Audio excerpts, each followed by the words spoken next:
Hoy es lunes 5 de abril y esto es Jaque Mate.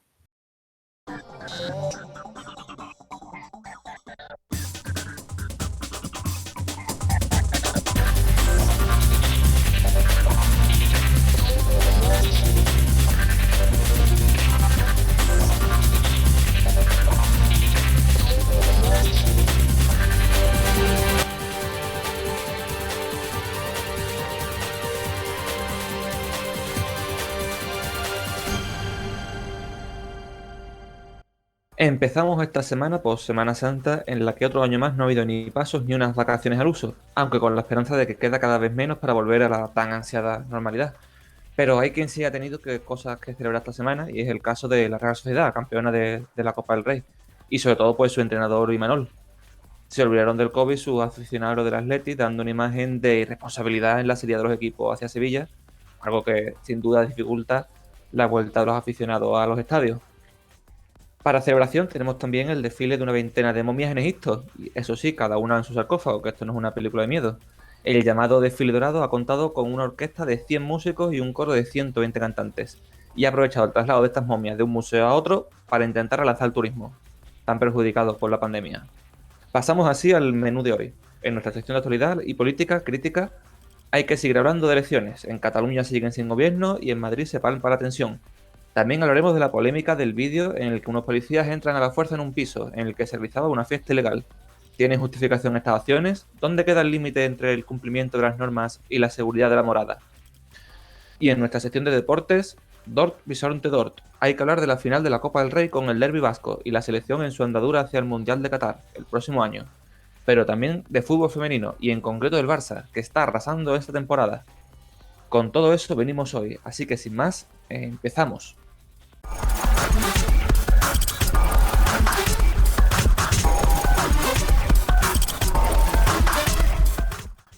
Y empezamos como cada lunes con nuestra sección de crítica, con nuestra sección de actualidad política y como no con nuestra compañera Ángela, que está otra vez aquí. Ángela, ¿qué tal estás?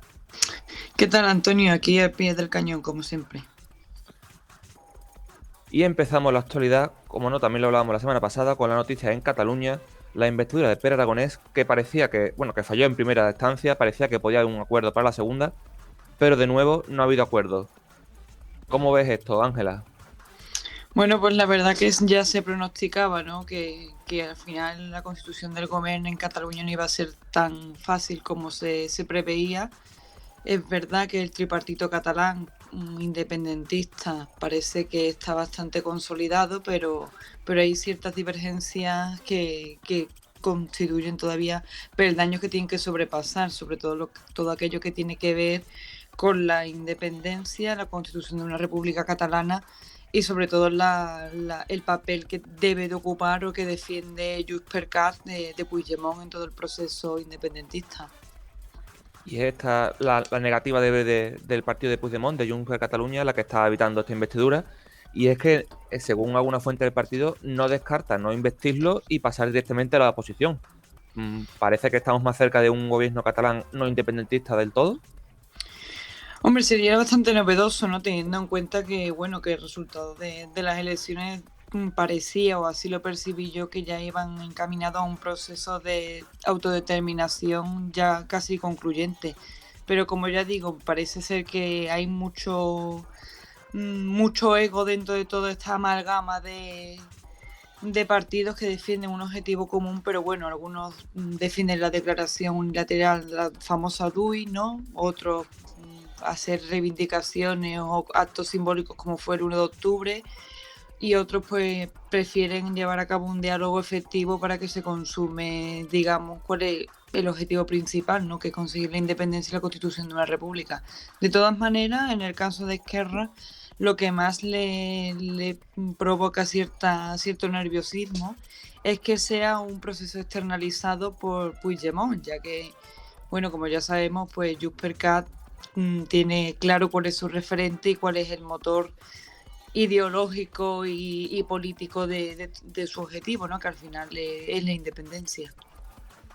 Claro, porque además precisamente es el independentismo el que sale perjudicado en esta pelea porque después de tantos años de, digamos, unos pactos muy sólidos en los que siempre gobernaban con cierta facilidad, ¿no? Que quizás la nota discordante era la CUP, pero conseguían pactos siempre. Y después de por primera vez, aunque haya sido con muy baja participación, hayan conseguido el 50% de los votos, parece que el independentismo está más roto que nunca. Sí, la verdad que, por ejemplo, las fuerzas constitucionalistas en este caso, que supuestamente habían sido vencidas en estas últimas elecciones, como tú has dicho, ¿no? Por la constitución de ese 50% del voto de las fuerzas independentistas, pues bueno, pueden interpretar un signo de debilidad, ya que, bueno, las fuerzas independentistas tienen que evitar llegar a unas reelecciones, porque yo no sé en qué punto quedaría en este caso el compromiso, el movimiento, los partidos independentistas, ya que bueno, que lo que necesitan es un pacto global de gobierno que a día de hoy está bastante lejano de conseguirse, aunque Per Aragonés está apostando por el diálogo y por acercar posturas, pero claro, como ya digo, el factor determinante es el factor Puigdemont, por así decirlo. Creo que él está marcando la agenda de una manera bastante rotunda, incluso también otras cuestiones como el caso de la CUP, ¿no? Que tiene ese sesgo anticapitalista y bueno, también tiene sus exigencias que al final, pues bueno, con un diálogo sí se podría llegar a un acuerdo que creo que sería necesario para consolidar ya esta necesidad ciudadana de parte de la población catalana. El partido ganó las elecciones, el PSOE, el PSC, bueno, también anunció que iba a acudir a unas investiduras, pero no, Salvador no pudo porque no consiguió los apoyos suficientes. Ahora quizás el PSC adquiere más protagonismo y tiene, digamos, tres opciones. Por un lado, pues mantenerse a la espera y que haya, si en caso hay unas segundas elecciones, intentar conseguir más votos para poder forzar un pacto a su favor, o intentar pactar con Esquerra Republicana. ¿Tú crees que ese pacto se puede dar o vamos a ir a unas segundas elecciones? Hombre, yo espero y probablemente sea lo que no ocurra. Lo necesario es un acuerdo global. Ha llegado el momento de no generar más división, porque bueno, ya Salvador Illa ha reprochado la conducta a Per Aragonés porque parece ser que bueno, que lo que se está generando es más división, más crispación y no le ha llegado a un acuerdo. Sí que es verdad que el PSC, Salvador Illa, como tú bien has dicho, pues anunció la presentación de su candidatura que al final no pudo ser. Creo que esto es una cuestión que implica directamente a las fuerzas independentistas que tienen que llegar a un acuerdo ahora o nunca, porque como ya digo, no sé qué ocurriría en unas segundas elecciones, no sé si cambiaría el voto en este sentido, porque como ya apelamos y anunciamos el 14 de febrero cuando cubrimos íntegramente las elecciones, probablemente en el independentismo en este caso se enfrenta a una ahora o nunca, de manera que tienen que buscar las armas concretas para llegar a un acuerdo y no darles más armas o darle algún arma o algún hálito de vida a las fuerzas constitucionalistas, PP, Ciudadanos y bueno, y PSC, ¿no? El plazo que se ha abierto ahora hasta la repetición de elecciones es hasta el 26 de mayo, día último para poder crear un gobierno, entonces ya se convocarían elecciones para julio. ¿Crees que llegaremos hasta mayo? ¿Habrá un gobierno antes? ¿Habrá segundas elecciones? ¿Cómo ves la situación? Pues para mí sería decepcionante que no se alcanzara esa situación, pero entiendo que un movimiento tan denso, tan, como ya digo, con tantos matices como son las fuerzas independentistas de CUP, Esquerra y Junts per Cat, pues entiendo que el diálogo sea cada vez más complicado, porque por estas reticencias no creo que al final el diálogo va a llegar entre las fuerzas para llegar a ese objetivo y esa comuna independentista, pero que los plazos van a verse cada vez más cortos, más cortos, más cortos. Quizás in extremis lleguemos a una situación de no nueva jornada electoral, que sería lo mejor tanto para España como para Cataluña. Pues seguiremos atentos a la situación y veremos si realmente, como decía, habrá o no un gobierno antes de ese 26 de mayo. Pasamos ahora a Madrid, las otras elecciones que son noticias, y estos días pues se ha hablado mucho sobre Podemos, y es que el otro día el actual todavía secretario general y candidato a la comunidad, Pablo Iglesias, se encaró con unos manifestantes de ultraderecha en mitad de un acto, que ha sido quizá una de las noticias más destacadas de las elecciones. ¿Estamos en una sociedad más polarizada en estas elecciones, Ángela? Sí, bueno, ya cuando anunció la convocatoria de elecciones para el próximo 4 de mayo, se sabía que la preparación, las jornadas preelectorales y como en este caso el episodio de Pablo Iglesias, yo creo que ha confirmado, digamos, esta sensación de que iba a ser días muy intensos, días muy polémicos y días cargados de mucha lucha en los barrios, como se suele decir, ¿no? El caso de Pablo Iglesias en Coslada pues lo deja mucho más significativamente demostrado, ¿no? Porque al final es un grupo de neonazis que se acerca para boicotear un acto de una reunión del actual candidato de Unidas Podemos a la presidencia en las próximas elecciones del 4 de mayo en Madrid, un scratch en toda regla, ¿no? Con fuera la casta de nuestros barrios y además con un saludo fascista. Yo creo que lo más llamativo en este caso es que cómo han interpretado los medios de comunicación esta escena, porque evidentemente scratches se suceden cada 2 por 3 y todos los partidos políticos reciben ese trato por parte de grupos de la oposición. Incluso en este caso, pues Pablo Iglesias denunciaba que PP y Vox habían mandado a sus cachorros para hacer este acto tan deleznable, y no porque sea Unidas Podemos, sino porque era un saludo fascista que parece ser que está bastante legitimado, ¿no?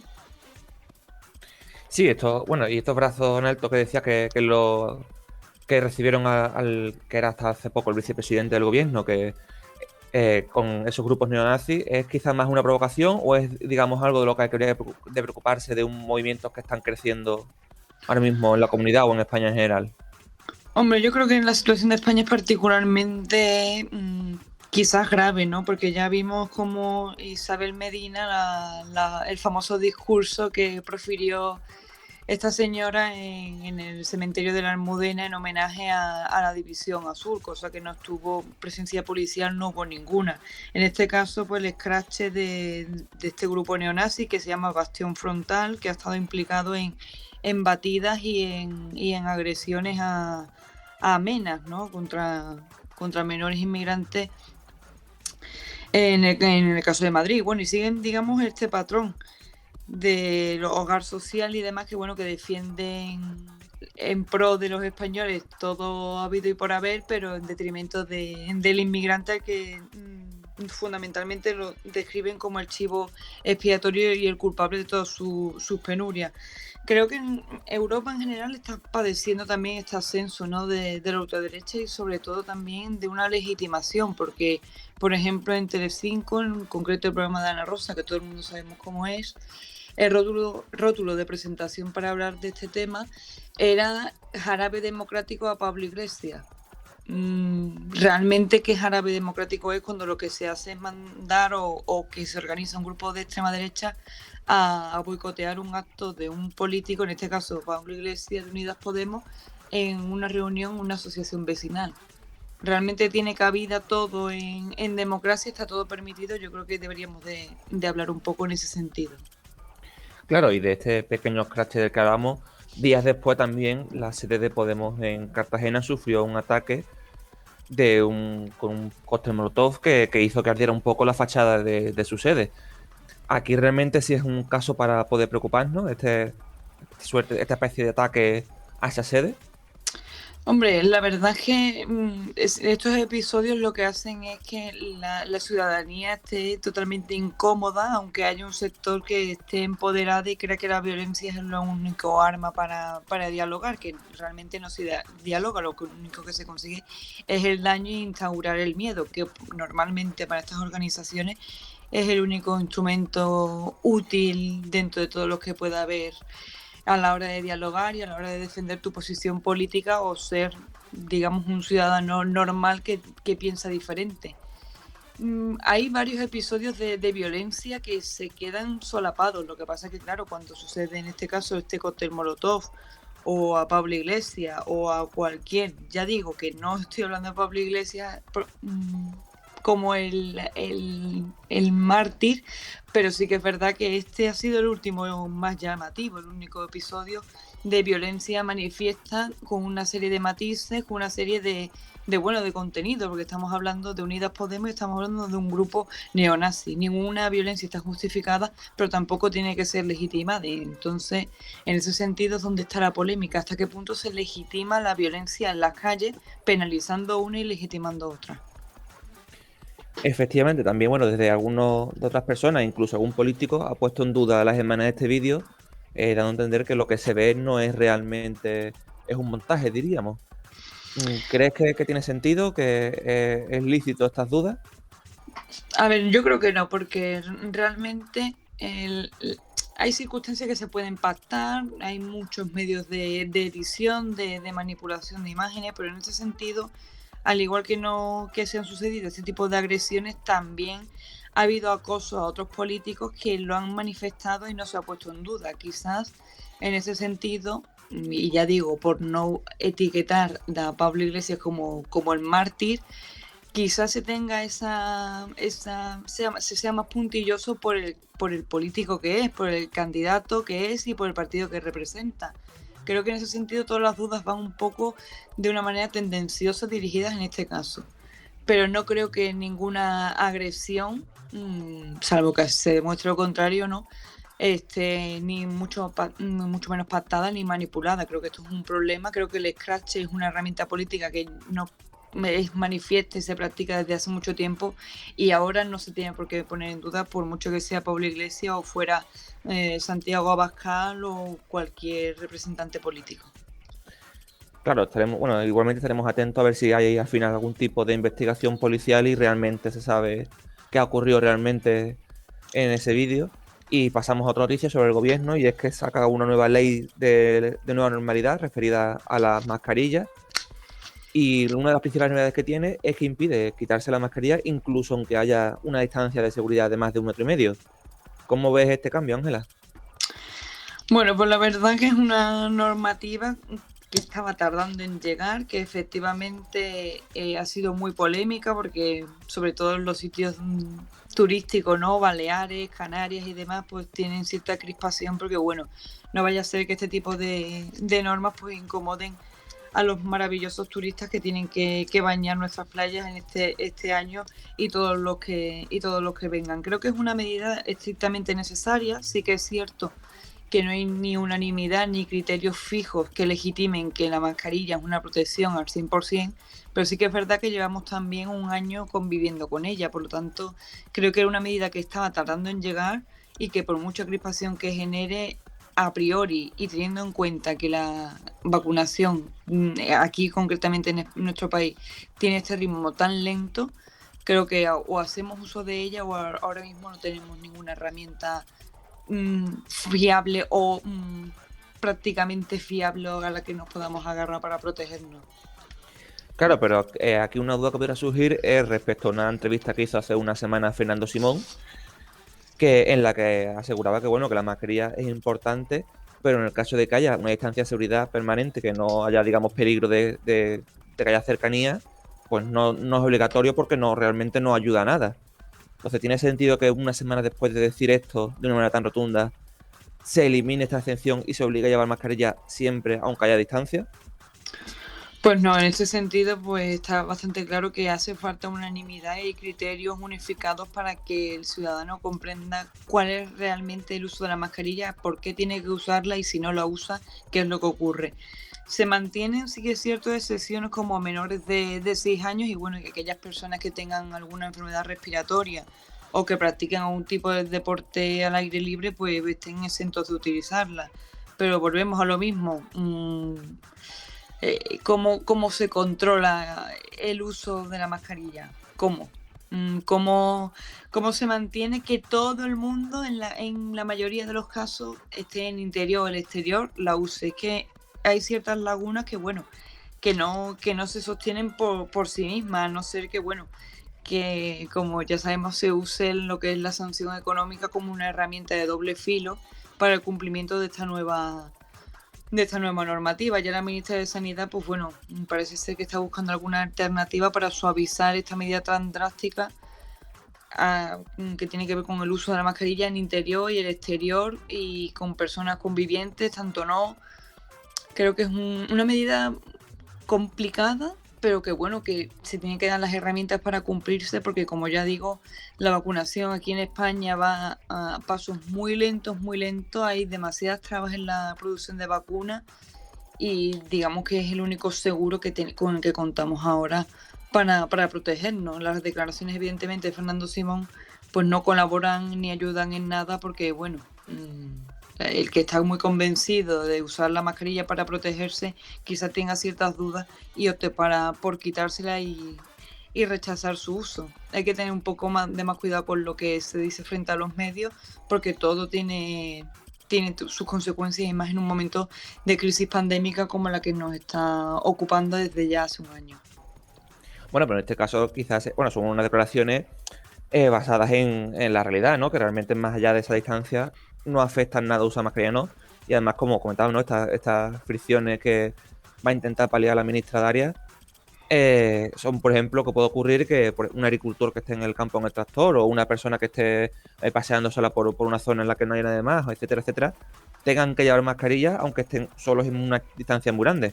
Obviamente en la práctica esto nunca va a ocurrir porque no va a haber tampoco policías en lugares remotos esperando para multarte, pero realmente no crea una norma un poco arbitraria y excesiva.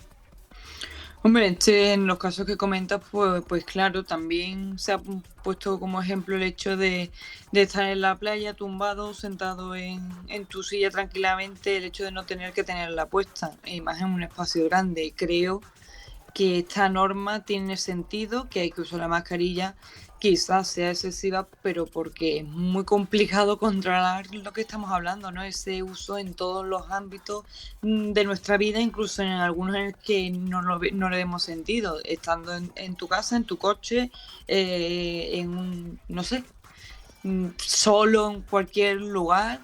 Quizás estos matices, pues bueno, tengan la pretensión de endurecer, pero quizás lo que hace es que la ciudadanía se la tome a cachondeo y diga no me la pienso poner ni antes ni después, porque como tampoco hay digamos, un acuerdo para decir ahora sí, ahora no, parece ser que estas decisiones son bastante cambiantes, incluso los matices cada vez son menos significativos, pues al final o hay consenso o me parece a mí que va a ser un nuevo fracaso y realmente no va a cooperar ni colaborar en el objetivo que finalmente es, bueno, reducir la transmisión del virus del que ya se está planteando una cuarta ola cuando ya pase Semana Santa. Y otra noticia también que tiene que ver con el gobierno, que digamos ha tenido bastante varapalos esta semana, es la Audiencia Nacional que ha considerado el cese de Pérez de los Cobos como ilegal y ha ordenado pues readmitirlo en su puesto.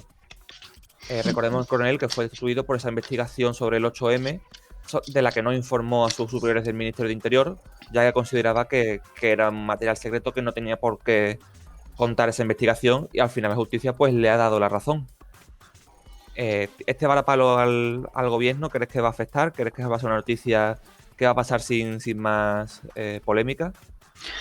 Hombre, teniendo en cuenta que hay partidos políticos, como en el caso de Vox, que quieren hacer del 8M el Día Mundial del coronavirus, de los fallecidos por el coronavirus, pues ya bastante llamativo y no le quita importancia ni muchísimo menos al 8M, y no porque el día no sea importante, sino porque en este caso los partidos se han encargado, en este caso Vox, de estigmatizar el movimiento. Por supuesto que es un varapalo y es una decisión que contraviene las expectativas del ministro del Interior, Grande Marlaska, ¿no?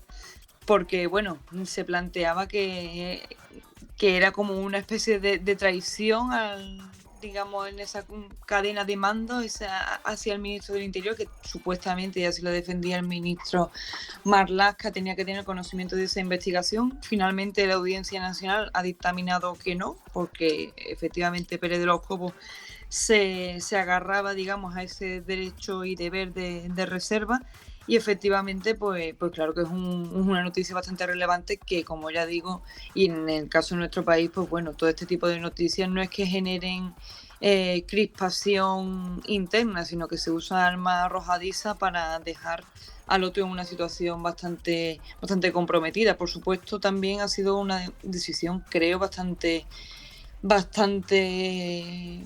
sorprendente, y de hecho el caso del ministro del Interior va a recurrirla hasta ante el Ministerio Público, porque entiende que bueno, que él tenía que tener constancia de esas investigaciones de las que se suponía que había una clara relación entre el coronavirus, la expansión del coronavirus y la autorización de esas manifestaciones, que finalmente ha quedado demostrado que en ese momento no había claras evidencias y que por lo tanto, al igual que se celebró ese evento, también se celebraron muchos tantos que no han tenido esa estigmatización. Es una buena y una mala noticia, porque bueno, por una parte, Grande Marlaska sale perdiendo en este caso, pero el 8M por lo menos sale un poco más salvando los muebles. Y mencionabas antes a Vox y precisamente este partido se ha querellado en el Tribunal Supremo contra el ministro Grande Marlaska por esta misma sentencia, pues denunciándolo por delitos de obstrucción a la justicia, represalias y prevaricación. Y además también, por su parte, PP y Ciudadanos han exigido la dimisión del ministro otra vez. ¿Crees que este varapalo judicial debería provocar consecuencias políticas del ministro?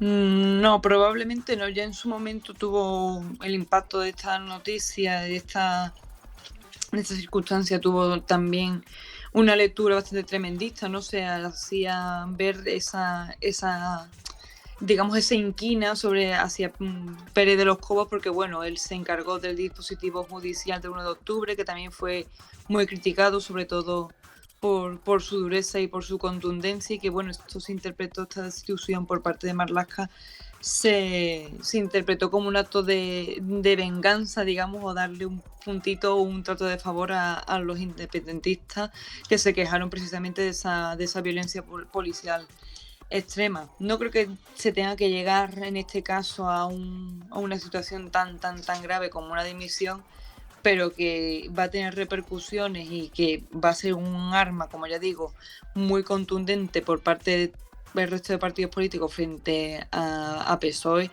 de un gran impacto, porque como ya digo, cuanto más rápido sea el proceso de purga, pues mejor. Y en este caso, pues Vox sabrá perfectamente mover sus cartas y aprovechar y hacer de esta decisión de la Audiencia Nacional pues una baza más para destruir a las fuerzas de Unidas Podemos y PSOE. Y el otro varapalo al gobierno y también como protagonista el Ministerio de Interior de Grande Marlaska ha sido el viral vídeo de los policías dando una patada en la puerta en una fiesta ilegal en Madrid.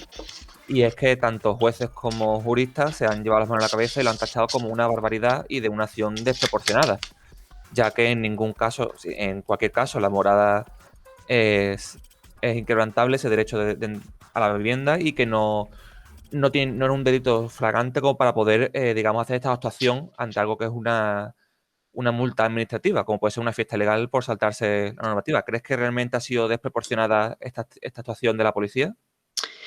A ver, efectivamente, el antecedente a esta famosa ley de la patada en la puerta es la ley Corcuera, ¿no? Que ya, pues bueno, se aludía a la posibilidad de que la fuerza de cuerpo de seguridad del Estado hicieran uso de la patada en la puerta en el caso de conocimiento, fundado conocimiento de un delito que estuviera relacionado con las drogas sin autorización judicial. En este caso, pues bueno, la situación de la pandemia puede que estos actos pues sean considerados pues mucho más brutales, ¿no? Porque claro, en este caso era una supuesta fiesta ilegal en el que la policía sube hasta el domicilio y bueno, finalmente derriba la puerta sin ningún tipo de orden judicial y sin ningún indicio efectivamente demostrable. Por lo tanto, creo que esta sinuosidad de delito flagrante, de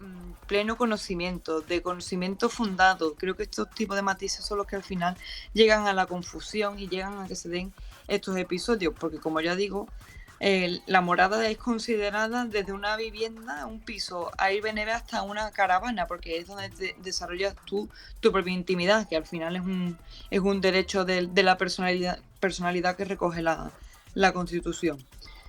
¿Está legitimado, es compatible la patada en la puerta con una fiesta ilegal en momentos de pandemia? Pues ahí está el quid de la cuestión, hasta qué punto es legal el hecho de invadir una morada para impedir que este tipo de conductas que son inadmisibles en esta situación pues se celebren. Ahí es donde está el debate. ¿Cuál es la línea roja de esta famosa patada en la puerta? Porque efectivamente cuando hay un delito, cuando se conoce que se va, por ejemplo, un delito sexual, cuando la policía es consciente que se está realizando, ahí sí pueden tener pleno uso y hacer pleno uso de este método. Pero cuando no, la cosa es cuándo distinguir cuándo sí y cuándo no. Bueno, precisamente esa ley que mencionabas promovida por José Luis Corquera, el antiguo ministro de Interior en los años 90, fue tumbada por el Tribunal Constitucional y esto fue lo que provocó la dimisión del ministro. Y de hecho, como decías, existe mucha jurisprudencia alrededor de la inviolabilidad de la morada. Incluso, de hecho, se llega a considerar morada zonas comunes de un resort turístico o de un hotel en algunas sentencias. Entonces, hasta, digamos, ataque a este derecho a la inviolabilidad de la vivienda, desde el Ministerio del Interior, pues han soltado la patata caliente y han dejado a criterio de la policía estas patadas en la puerta. ¿No crees que esto quizá ya entra a un nivel demasiado arbitrario, dejar en manos de la decisión en el momento de un policía algo tan importante como es entrar en una casa por la fuerza? Sí, y al final también está directamente relacionado con la famosa ley Mordaza, ¿no? Que al final pues consiste en coartar todo tipo de libertades o muchas de ellas de manera injustificada porque apelan a esta, bueno, discrecionalidad jurídica, es el término concreto al que aluden para dejar rienda suelta a las fuerzas de cuerpo de seguridad del Estado para que dictaminen cuál es el momento de invadir una morada o no, cuál es el momento de coartar una libertad o no. Creo que esto al final está en detrimento de lo que se quiere considerar o si se pretende una verdadera democracia, una democracia real, ¿no? Que esto también pues toca, digamos, los pilares que sostienen esa idea, porque al final efectivamente el orden tiene que estar en las calles y la disciplina también, pero la cosa es el exceso de. Creo que esto no nos da esa imagen de una democracia real, ni muchísimo menos de la defensa de la no opresión, porque como ya se ha visto en este caso, el vídeo así lo demuestra, ¿no? La policía ya anuncia que va a entrar cuando las personas que están dentro, pues bueno, intentan que no lo hagan. Es como una cierta indefensión que tampoco está muy equilibrada en esa posición, ¿no? Porque está la fuerza policial y está el ciudadano que se ve invadido de pronto.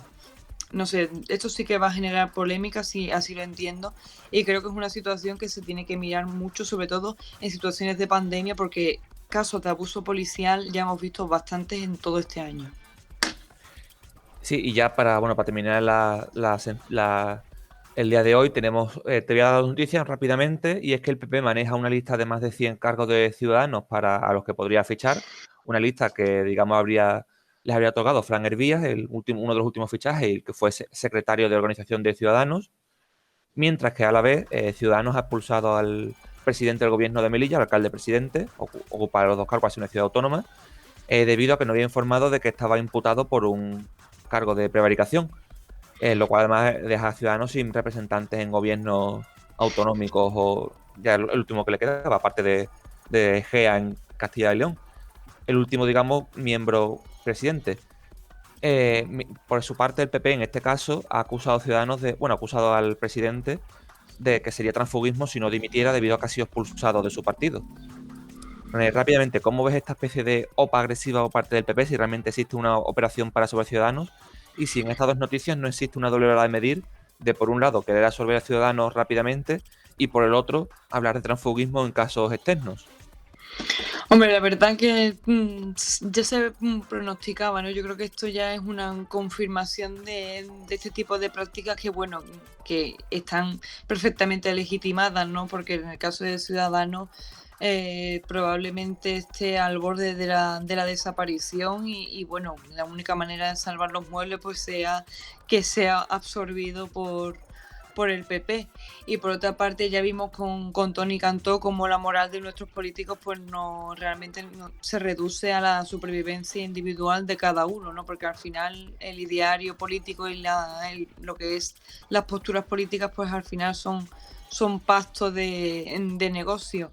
Creo que efectivamente Ciudadanos no está llevando muy bien este proceso de reconstrucción después del descalabro catalán, después de las mociones de censura que han fracasado. Creo que no es una lectura lo más conveniente, aunque sí que es verdad que la expulsión de este presidente de Melilla, pues bueno, puede ser que sea un acto de limpieza moral y de defensa de la idiosincrasia del partido político, por lo menos a nivel ético. Pero no creo que sea lo mejor el hecho de depurar diputados y candidatos al PP haciendo gala de un sálvese quien pueda, la verdad. Creo que no es la decisión más acertada y que efectivamente ahí va a salir ganando el PP porque, claro, se está nutriendo de fuerzas que están viendo en Ciudadanos un fracaso y en PP pues la única fuerza constitucionalista capaz de defender, digamos, las posturas que en su día o a día de hoy defiende Ciudadanos. Correcto. Y pasamos ya al medallero de esta semana.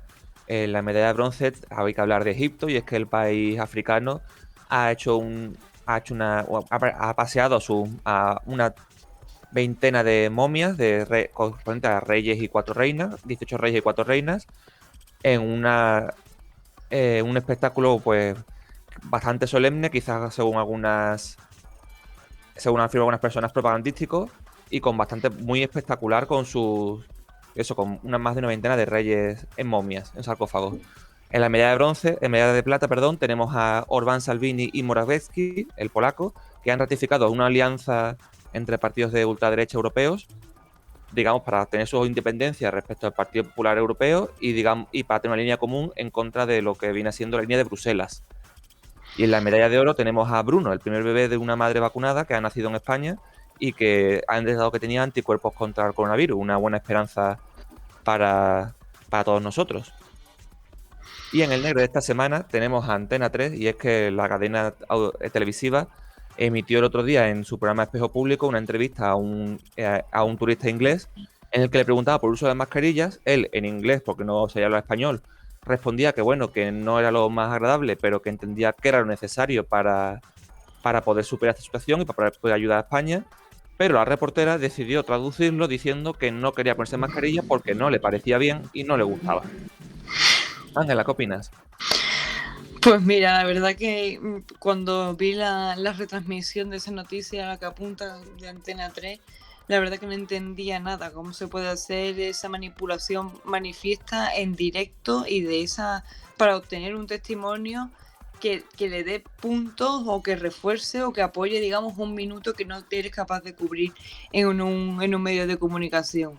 La verdad que el negre de hoy, tanto el negre como el medallero, está bastante candente porque pasamos de una procesión de momias con carácter ideológico, propagandístico, a la manipulación periodística de que hemos hablado en último término.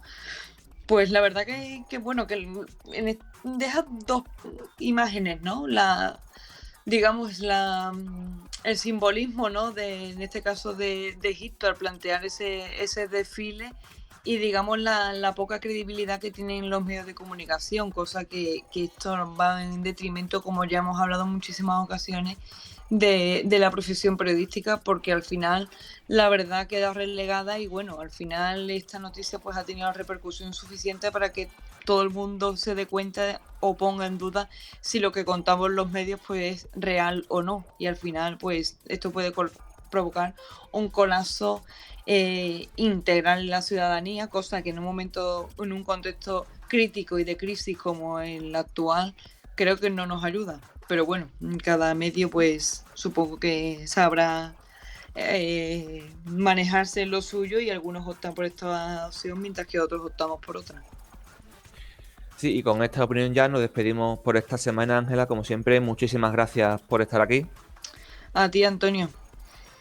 Y con esto pasamos ahora a los deportes.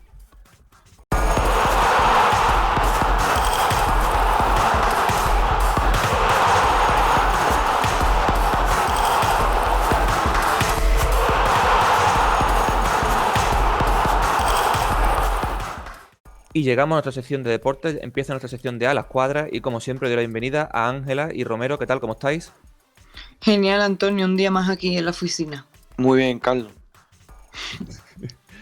Y bueno, el día de hoy tenemos que empezar, como no, con el partido de Copa que se jugó este fin de semana, la Copa de la que correspondía a la final de la Copa del año pasado, entre el Athletic de Bilbao y la Real Sociedad, y que ha terminado con una victoria Donosti por 0-1. Lo primero todo, obviamente. ¿Este resultado ha sido justo, Ángela? Hombre, pues la verdad que sí, ¿no? Una final de la Copa del Rey atípica en un estadio como es la Cartuja, inmenso, con una polémica que tenía que ver con público sí, público no. La verdad que bueno, que al final ha sido determinante el jugador Mikel Oyarzabal que salía en zona mixta pues prácticamente llorando, ¿no? Dando cuenta de la emotividad del momento y que al final su gol fue determinante para que la Copa efectivamente se fuera para Donostia.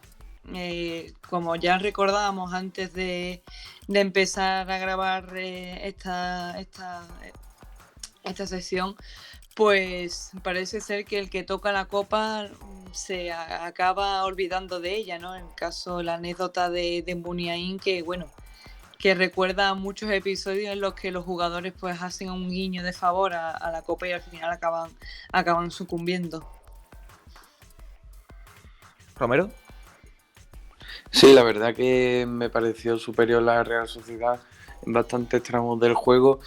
La posesión del balón provocó pues que el Atleti no jugara como lo ha hecho siempre, con ese juego tan determinante y esas contras con Iñaki Williams y Raúl García. Y bueno, la verdad que me pareció el justo ganador. Y bueno, como ha comentado Ángela, la mala suerte de esa maldición de tocar la copa pues se volvió a cumplir en una final como la de ayer. Y bueno, así como dato, pues el Atleti o la Real Sociedad iba a ser iba a ser el ganador, bueno, que iba a tener la copa durante menos tiempo, y en este caso pues la Real será ganador de la Copa del Rey durante 14 días, porque como ya sabemos pues será la final de este año entre Athletic Club y Barcelona.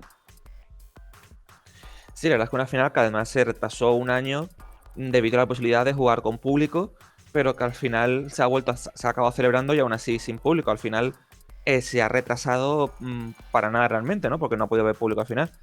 ¿Creíais que tendría que haber habido una cierta intento de poder tener público? ¿Debería haberse tenido algún tipo de consideración en este sentido? ¿Romero?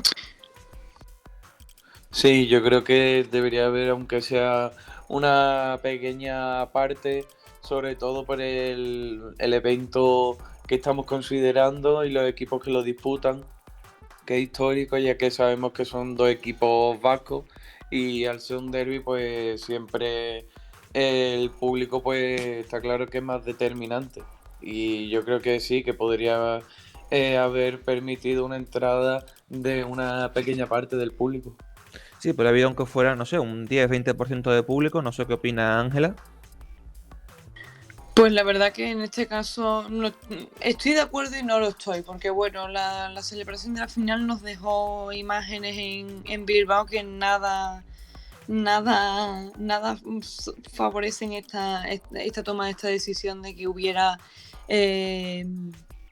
público en el estadio, porque bueno, los tumultos han sucedido, el descontrol se ha producido y bueno, sí que es verdad que dentro del estadio pues, se dosificaría un poco en el número de personas que tendrían acceso, que deberían de estar ocupando las localidades del estadio de la Cartuja, pero no sé hasta qué punto es favorecedor esta toma de decisión, de manera que creo que hemos hecho bien al no invitar a la gente al estar en estadio, porque hemos evitado un mal mayor que bueno, que por otra parte ya se ha sucedido en las calles, ¿no? Ya se ha hecho viral la imagen de un aficionado del Atlético de Bilbao tirándose, creo que es desde una farola y cayendo directamente en el suelo, esperando que la gente, la multitud que había dentro, o sea, que había por los alrededores, lo acogieran y lo mantearan. Creo que es una imagen que ya nos da la razón a aquellos que pensamos que el público debería de haberse quedado en su casa, porque finalmente ni ha ocurrido de esta manera. Sí, además una imagen que también se repitieron al día siguiente con la afición de la Real. Y aún así, volviendo al partido, aunque no hubiera público, realmente estoy de acuerdo, fue un partido con muchísima intensidad, muy emocionante, y que, como decíamos, pues se decidió por ese gol de Oyarzabal de penalti. Oyarzabal, que además, pues, aunque sea especialista de penaltis, al que siempre los lanza en la Real, si no me equivoco, de los últimos 4 que había lanzado, había fallado 3. En una final, ante tu máximo rival histórico, tirar ese penalti en ese estado de forma fue también un momento, yo creo que bastante importante decisivo para el jugador donostiarra, ¿no? No sé qué pensáis, Ángela. Pues la verdad que sí, que como bien decías, venía de una racha en la que no conseguía ver puerta desde el punto de penalti, y hacerlo en un partido de estas dimensiones ante un rival histórico, ante un rival clásico, típico, y que siempre nos deja grandes partidos. En este caso, pues bueno, hizo gala de esa suerte. También, como apuntáis, pues fue un partido bastante, desde mi punto de vista, bastante equilibrado, porque bueno, todo el mundo sabemos que el Atlético de Bilbao hace gala de esa potencia y de esa velocidad que tiene con los puntas arriba, de esa ferocidad que tiene con Raúl García, y bueno, al Real, digamos que como que intenta un poco más contener el juego, teniendo en cuenta que tiene arriba grandes jugadores como es Isaac, ¿no? Que dentro del área parece casi un mago. Creo que estos partidos son de los que marcan una época, precisamente en el momento en el que se producen, en este contexto pandémico, y sobre todo porque siempre estos dos equipos dan lo mejor de sí, y de cara al aficionado y al espectador, pues le deja un buen sabor de boca. Pero como ya digo, veremos a ver si la Copa vuelve a Bilbao, a la Gabarra, en el próximo 17 de abril, ¿no? De este mes del que ya llevamos 4 días. Precisamente sobre esto lo quería preguntar a Romero. Después de esta derrota del Athletic Bilbao, sabiendo que en 15 días tiene esa final de este año contra el Barcelona, ¿crees que esto le va a afectar negativamente al Athletic? ¿Puede sacar motivación? ¿Cómo ves la final próxima? Bueno, pueden sacar motivación ya que tienen otra oportunidad de hacer historia y de borrar lo que pasó en la anterior final contra la Real Sociedad. Creo que un buen momento, pues bueno, para reivindicarse, sobre todo Marcelino y en general todos los jugadores, pues eso, para conseguir el título y al final pues ser el ganador de la Copa del Rey este año, que en general pues se lo ha merecido porque así han llegado a 2 finales. Y ya con esto pues terminamos la sección de hoy sobre la Copa del Rey, y tenemos que hablar de la Champions League, pero no de la que se suele hablar, sino de la Champions League femenina.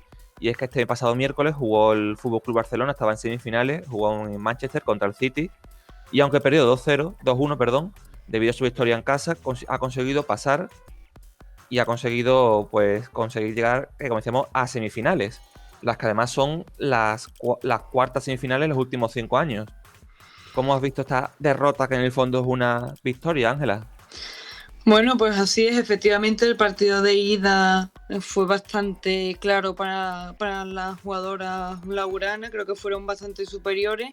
Ya el partido de vuelta se pronosticaba que en casa en este caso del Manchester City, las inglesas se iban a sentir muchísimo más cómodas, y así lo hicieron ver desde el primer momento. Sí que es verdad que en la primera mitad el Barcelona estuvo un poquito adormecido, quizás porque bueno, tenían esa seguridad de ese marcador, llevaba también bajas significativas en defensa, aunque bueno, todo el mundo sabemos que las bases de este Barcelona es Hansen, que es el extremo derecho, que bueno, que prácticamente parece una moto GP por la banda derecha, y Osoala, ¿no? Que tiene esa contundencia dentro del área, y que al final, pues bueno, dio como un poco de ritmo al conjunto catalán, que se está viendo un poco adormecido en los primeros compases. quizá que sea una derrota que bueno, que quizás que tengan que mantener un poco despiertas a esta formación, la de Luis, porque se puede enfrentar a un Olympique de Lyon o a un Paris Saint-Germain que también tienen una calidad tremenda en su fila. Por lo tanto, veremos a ver qué es lo que ocurre, porque a pesar del pase han generado bastantes dudas este partido. Sí, ese otro último partido que de cuartos de finales que se jugará el próximo domingo 18 entre Paris Saint-Germain y Olympique de Lyon en el campo de Lyon, que ganó 0-1 en la ida, que parte como favorito. Romero, te voy a preguntar por el Barça femenino si le ves posibilidades en estas finales, que será el equipo francés que resulte ganador contra el Barcelona y en el otro lado el Bayern de Múnich contra el Chelsea. ¿Ves al Barcelona capaz de llegar a las finales y quizá poder alzarse con el título? Bueno, ya creo que a esta altura en semifinales pues cualquiera es capaz de conseguir el título. La verdad que en los cuartos de finales pues el Barça dio por bueno ese 3-0 conseguido en la ida y así fue. Tanto que en la vuelta pues a pesar de esa victoria del City pues no consiguieron darle la vuelta al resultado global. Y la verdad que conseguir ese resultado ante un equipo como el City, pues la verdad que es bastante considerable y bastante importante de cara a las próximas eliminatorias y el rival que venga pues será un enfrentamiento duro y difícil para el Barça porque como digo, pues cualquiera puede llegar a ganar el título. Sí, además, aunque recordamos al principio que el Barcelona está en un gran estado de forma en la Champions League, con esas 4 semifinales en los últimos 5 años, nada más que ha conseguido de todos esos años jugar una final, que fue en el 2019, y que perdió, con lo cual, en este caso, quizás este año podría ser el primero que consiga el título de la Champions. Estaremos atentos a ver si consiguen llegar por lo menos a esa final. Y el otro partido de fútbol importante de esta semana, que pasamos ahora a la selección española. Y es que jugó ese partido tan importante que se pronosticaba y que también hablamos aquí de Kosovo y que finalmente consiguió ganar por 3-1. Ángela, ¿se te fueron las dudas que veíamos en los otros dos partidos?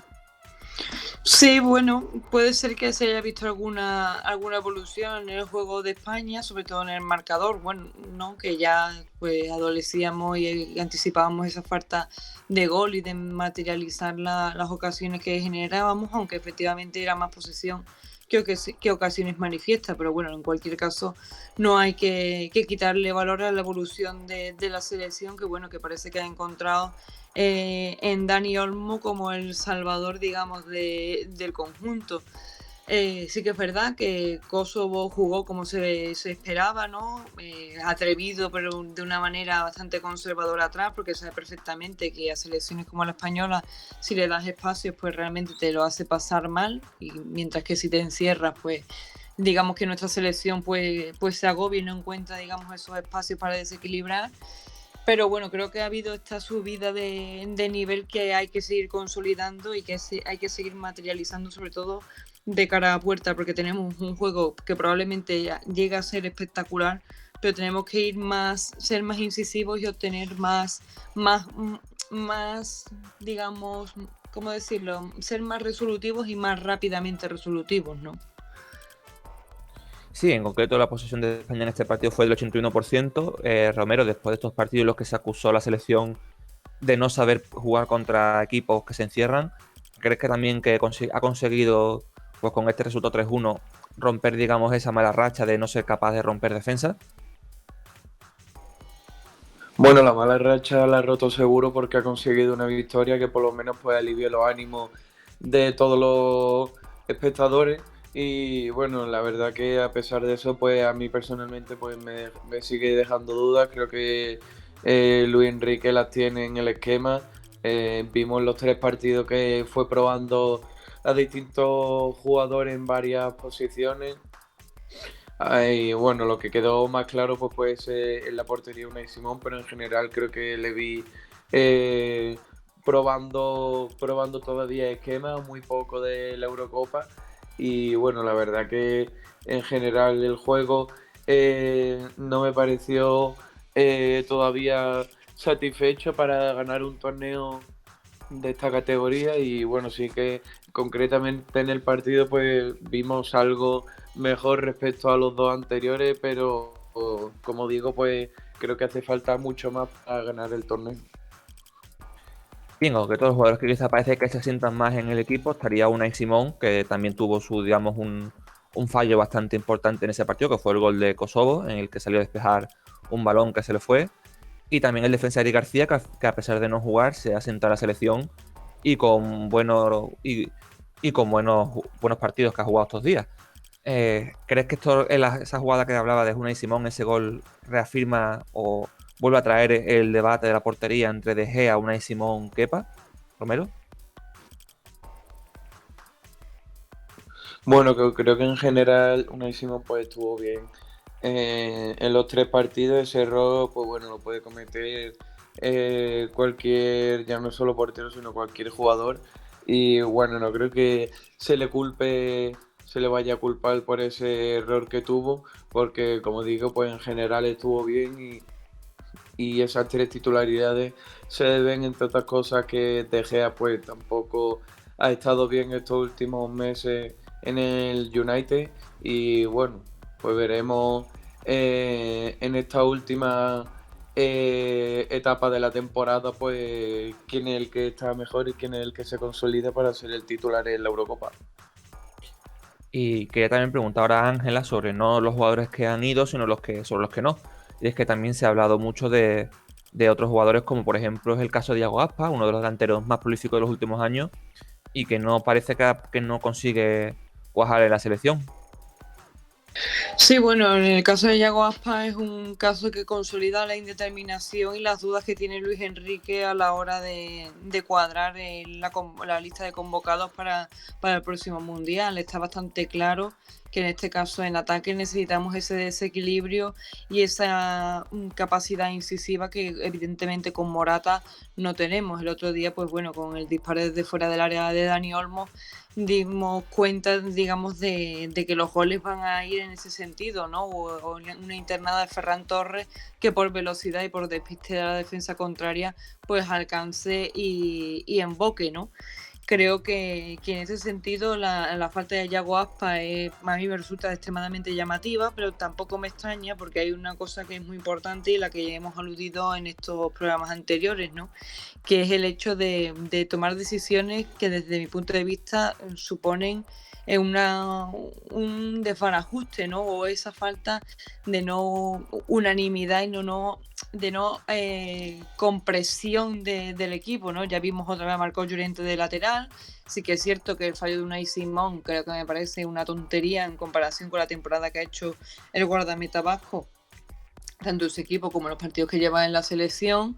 Eric García también es un defensa que le gusta mucho a Luis Enrique porque sale con el balón jugado desde atrás y demás, pero creo que España tiene que saber perfectamente cuáles son sus carencias y efectivamente tiene que guardar un lateral que le guarde las espaldas, un goleador con cierta efectividad y no depender de un tiro fuera del área o una internada por la banda derecha o la izquierda, porque en compases del partido, no sé si fue contra Kosovo o contra Georgia, había fases que me recordaban al Barcelona, ¿no? Con esa dependencia del balón a la banda izquierda Jordi Alba y el balón raso por arriba para que rematara a alguien desde dentro del área. Creo que en ese sentido Luis Enrique tiene que replantearse el por qué no lleva a ciertos jugadores como Yago Aspas, Iñaki Williams, Adama Traoré, que independientemente de que no estén pasando por una buena temporada o fase, creo que deben de tener su oportunidad para reinventarse, ¿no? Sí, y Roberto también te preguntar no solamente por estos jugadores, sino otro de los que se ha hablado, que es Nacho, que está jugando unos buenos partidos en el Real Madrid gracias a las lesiones de otros compañeros y que tampoco ha conseguido su convocatoria. ¿Te falta alguno de estos jugadores en la selección, Romero? Sí, la verdad que ante la ausencia de un lateral derecho, pues se abría el abanico de posibilidades y Nacho estaba entre ellas, porque como ya dice, pues los buenos partidos que ha jugado durante estos últimos meses debido a la lesión de Sergio Ramos, pues yo creo que han hecho méritos para entrar en esa convocatoria, ya no solo Nacho, también puede ser el caso de Lucas Vázquez o Héctor Bellerín, o Azpilicueta, que ha sido internacional ya en varias convocatorias. Y bueno, la verdad que no se entiende mucho cómo ha podido convocar a un jugador de segunda división ante todas las posibilidades que había, pero bueno, ya hemos visto pues que no ha rendido al nivel que se le esperaba y bueno, a ver si sigue apostando por él o no en la próxima convocatoria.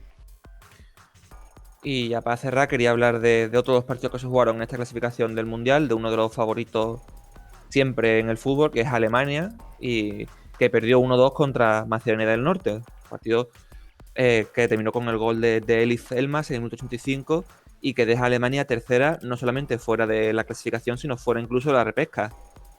Ángela, ya en los últimos partidos del seleccionador, ¿ves que Alemania estaba perdida y sin rumbo? Hombre, pues la verdad que esta derrota contra Macedonia ya ha sido lo suficientemente llamativa. El 6-0 que le metió nuestra selección también fue extremadamente llamativo porque, bueno, todo el mundo sabemos del potencial que tiene la selección alemana con ese juego férreo atrás y en ataque, la efectividad que tiene con Müller, con las bandas que tiene, con Gnabry, en fin, es un partido bastante y un resultado que no se entienden, por lo menos así lo entiendo yo, que soy una bastante seguidora y aficionada de lo que es el fútbol alemán y la propia selección, porque me parece una máquina bastante engrasada.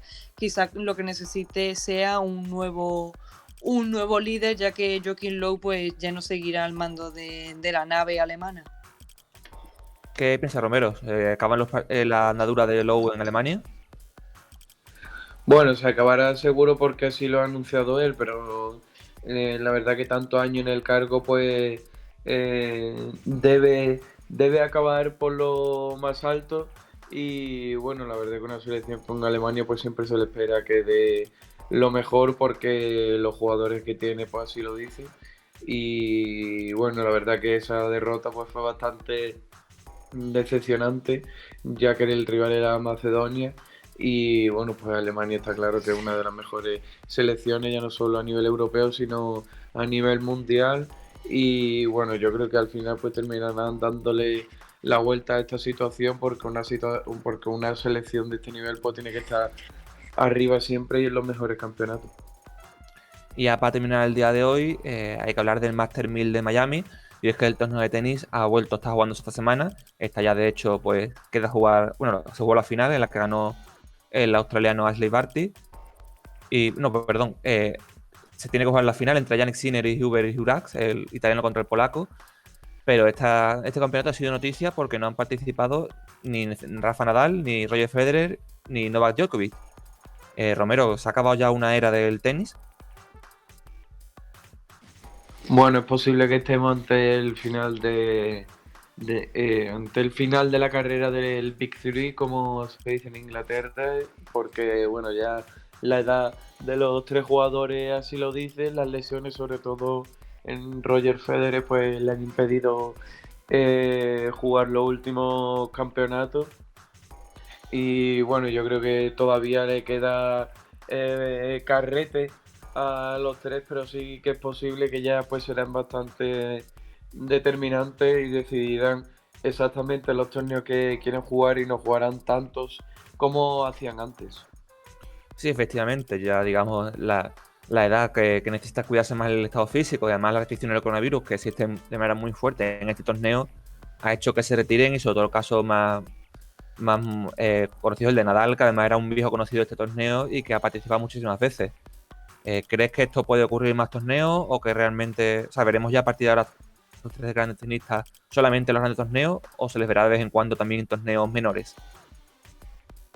Bueno, como digo, pues decidirán los torneos en los que jugarán y serán los más grandes seguro, se prepararán específicamente para esos torneos y seguramente pues no los veamos en torneos más pequeños, seguramente se prepararán principalmente para los Grand Slam y posiblemente para un Master 1000 de este tipo pues posiblemente participen para una posible preparación para ese Grand Slam, pero yo creo que ya pues considerarán esos esfuerzos debido a la edad.